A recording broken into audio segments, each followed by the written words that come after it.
Hamba Magda News Live channel with Tabi the Kanama Pukuri, Hauji, Masigi Kanapa Papa. Arsam Cookie Jo comes in the Papun Pitre, Jam Taru Halaga, Lanke, Soike, Havana, Yaro, Maram Jajarabana, Serak Piga.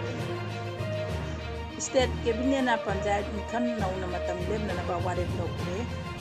Nagata Bamapam Sinda, Santi Handel Hanaba, Governor Taxing Cray. Kutsa Hibasingi Port Jonaba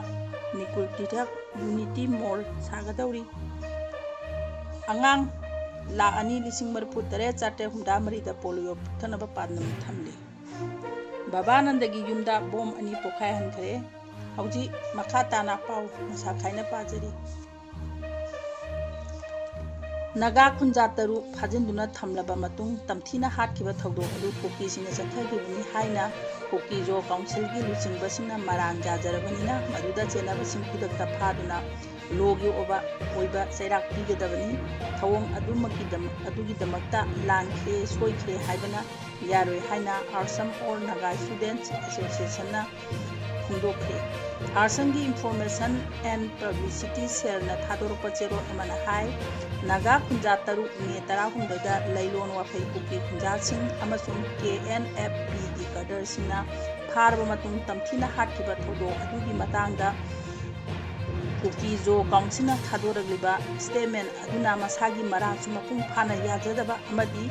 Mapung Pana Apology Su Taude Tawong Asi Naga Miyambu Sinabani Amasung Ikai Piba Kimatata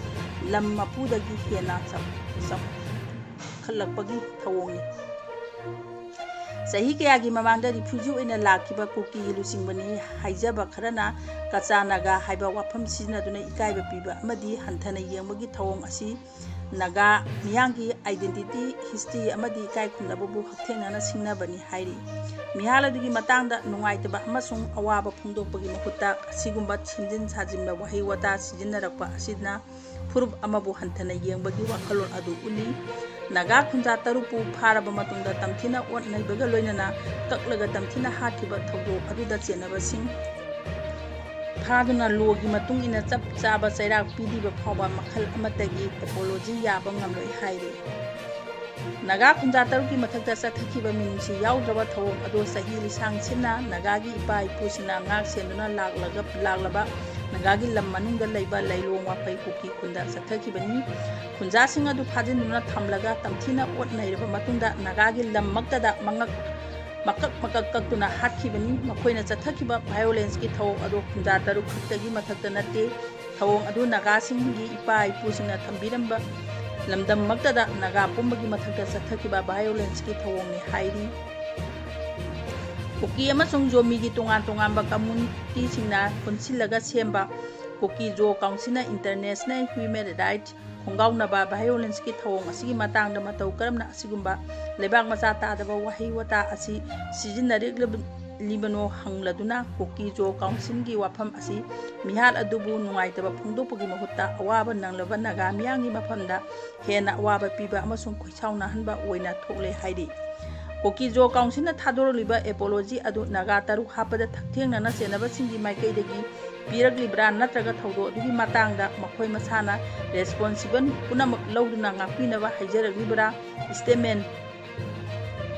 Piriba Masana Luchingbani Hajariba Sing Ase Puki Jogi Makada Laiba Community Singi Mahut Silabra Puki Jo Council Naga Taru Hapagi Maran Jajariba Amadi Apology Tauriba Asi Jomi Miyam Nasu Yarabra Hainasu Arsangi Serol Asida Hangli Hadau Sas Lucingba Hatkiba Taudo Aduga Naga Singi Karima Put Amata Yauki de Haina Yamna Mayek Sena Sindokre Taudo Adu Naga Singda Kunda Daba Amasung Chatoka Sin Taudaba Mapam Kodjim Amasung Kolen Puki Kul Anigi Marakta Tokibani Taudo Adu Naga Singbu Sinduna Amadi Arama Wapam Sandokuna Kanloki Irang Tona Bakona Kiba Wapam Kudima Yupam Yaudaba Aramba Ngatani Taudo Asigi Matang da Manipur Amasung India Government Kudakta Constitution Gi Makada Lakwam Toko Taudang Lauduna Senaba Sing Paba Galonana Logi Eba Chaptaba Action Lokadabani Hairi Hauji Makatana Pau Kanganjari Naga Legislature Forum and MLF Manipurgi mihut kangbu amana ngasi Manipurgi Governor Ajoy Kumar Bhalaga unaduna state asigi naga taba mafamsingda humanitarian amasung security wanthok leiriba khudsi khudakta khut thingjinaba taksinkhre naga MLA sing aduna haukiba February thadagi khulai paiba kuki militant singna leptana attack chatharale haiduna government thingthaba tawduna central amadi state security agency da law and order lehanaba thabak tawnaba director PBU hainasu memorandum ama pisanki NLF ki members sing dochi dingko ramuiba laising kaising khatsin basum convener Wangbong Yumai amasung secretary de Kumo Sana sign tawnakiba memorandum aduna sahi asigi February 3 July paiba kuki militant singna litan tangkon khunda nomai kapsinduna attack tawbagi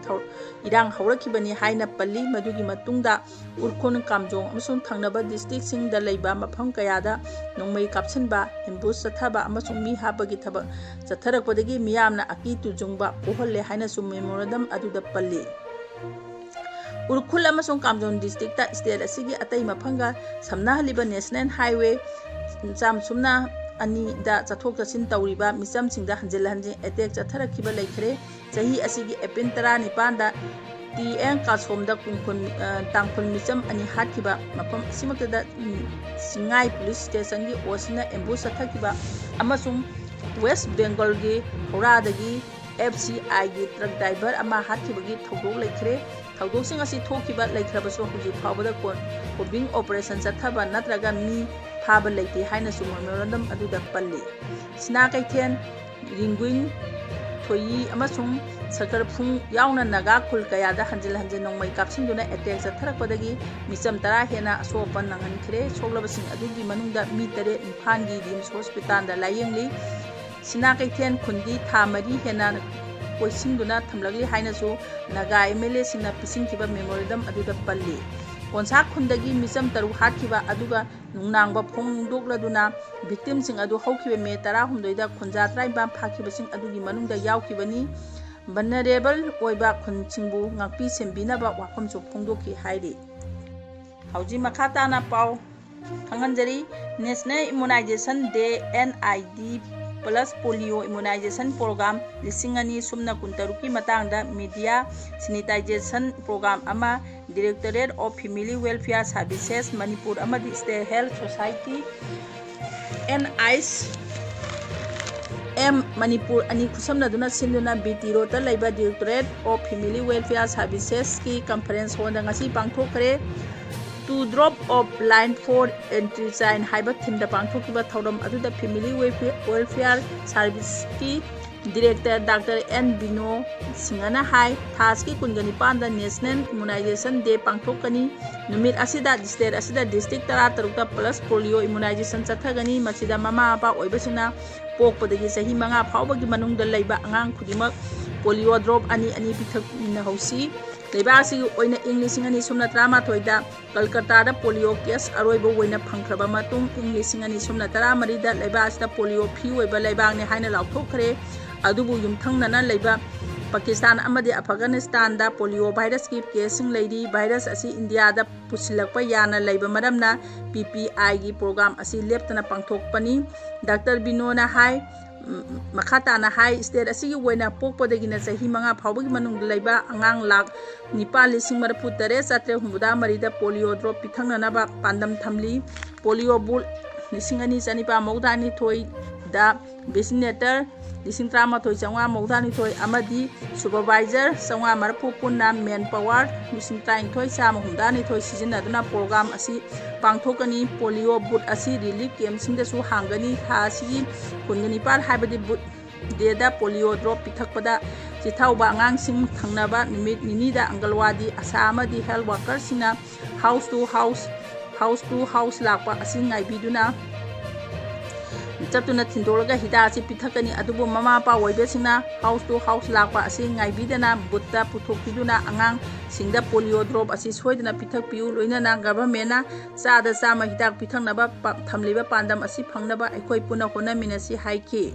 State Nodal Officer Immunization Dr. K.S. Memchana hai routine immunization da polio pithakare haiduna BPI numit asida angang simu hidak asi pithak taba tawbiganu routine immunization gi wangbada PPI program asi pangthokpani hospitalize tawduna naraga leiba angang natana main oina naba angang singidi